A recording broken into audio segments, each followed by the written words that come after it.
Each year, 45,000 animals enter a San Diego shelter. As of today, 11 shelters in the San Diego Animal Welfare Coalition agreed to participate in a no-kill program called Getting to Zero. But some animal welfare groups oppose the plan. Veterinarian Gary Weitzman, president and CEO of the San Diego Humane Society, joins me with details about this new program. And Dr. Weitzman, how many animals are currently euthanized in the system? Well, we actually categorize animals as healthy, treatable, or unhealthy. So for the entire coalition of San Diego, we are looking at about 2,700 animals that we think don't need to be euthanized because we can treat them, we can manage their illnesses, they have a chance for a very good quality of life, and those are the animals that today we're going to start saving.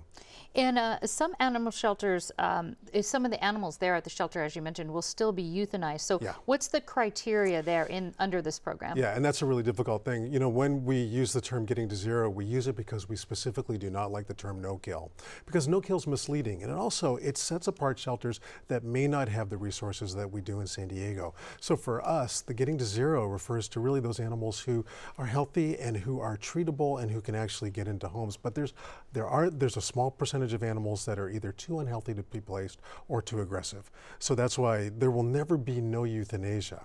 But what we're hoping now is to save every adoptable animal.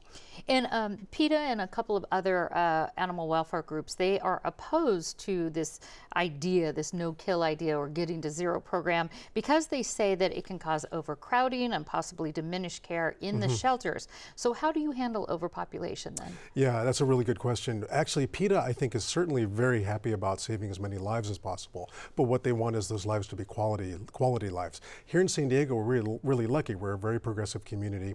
We have a 24-hour kitten nursery. We have programs like a behavior center to take animals that may be too aggressive initially or too shut down to get into homes, to actually make them into good home family members. So for us in San Diego, where it's very sophisticated in our animal care, the worries that PETA and other groups that may be concerned about this don't happen here and won't happen. We're not going to build sanctuaries so that we can keep animals for their entire lives in misery. What we're going to do is to support people to have a wonderful relationship with their pets and to support those animals that have a really good chance of getting into homes. Ray, will any animals be turned away under this policy? We don't. It depends. Now, the coalition, you said 11 shelters, which is true, but it's 7 organizations. For instance, San Diego Humane has 3 or 4 shelters. County Animal Services has 3 shelters. So of our 7 groups, what we're going to make sure that happens is that no animal will be turned away if it can be relocated to one of the other coalition members. So if Chula Vista calls me at San Diego Humane and says they have a herd of cats, which happens this time of year, they may not have room, but we will. So we will take those cats. So we're going to make sure this is the safest place to be a pet. And what are the adoption rates right now at the San Diego Humane Society? That's the hardest question you can ask me. We do promotions all the time to get people's attention and to make it really interesting and fun to come in to adopt. So every other week there's a promotion, but you know, really, it's really to get those animals home. And through those promotions, we've actually doubled our adoption rate. I was going to say, are you going to ramp that up as far as education and outreach because of this new getting to zero? Yeah. What is the shelter going to do here? What is your shelter going to do to accommodate more animals if you're going to be keeping them?